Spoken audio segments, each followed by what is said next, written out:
Hello, healthy aviators. Many of us are busy with Christmas shopping these days, and I guess I have to take this guy here in camera. Hello, healthy aviators. This little guy insisted on being on camera, so here you are, mate Skipper.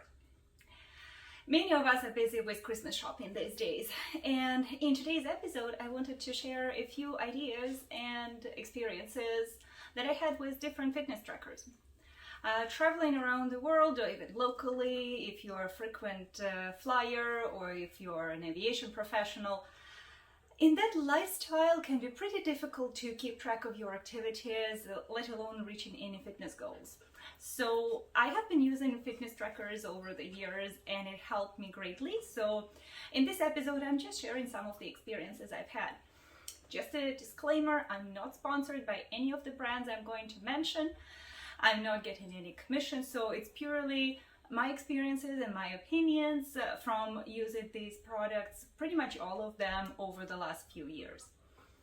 So the simplest and the most common we have as a fitness tracker is our smartphone. We probably all have one in our pockets, and most of today's phones do track your activities, somewhat calories, and even participate in virtual competitions. For everyday use of making sure you get your 10,000 steps a day, this is all you need. Phones are typically pretty good with GPS signal as well, so to map your run or your bicycle ride, it's just perfect. But the obvious downside of the phone is that it does not measure your heartbeat and the temperature, so for example, the calories count will not be very accurate. The next option, and here I had to improvise because I don't own all of them at the same time, so our smartwatches.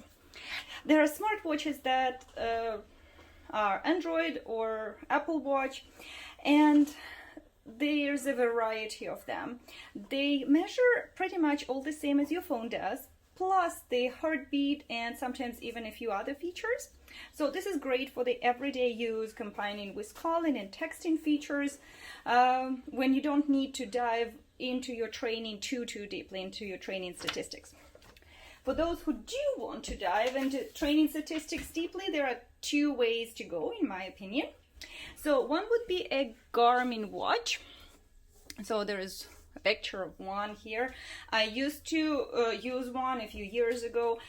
It's perfect for any sports that is distance-based, like running or cycling. It has very good GPS and it is designed for that kind of stuff, for that kind of training.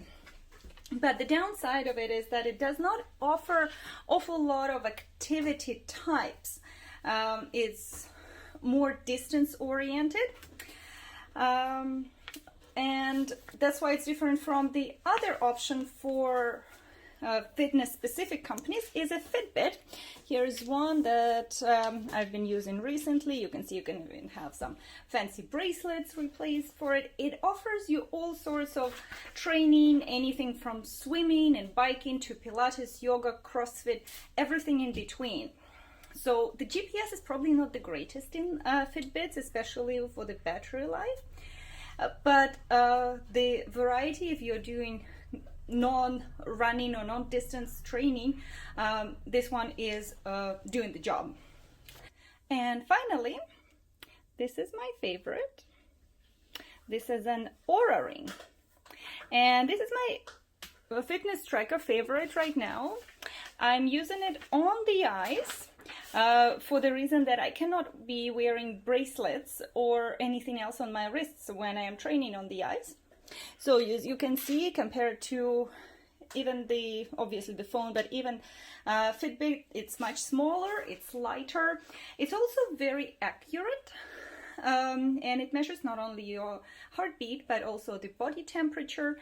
It is more focused on the well-being and recovery and sleep and trends of your body rather than a specific type of sport. But for every day, it sets you a fitness goal based on your readiness, rest, and it's adapting your routine so that with you're still feeling good, not that you're procrastinated, but not overtraining either.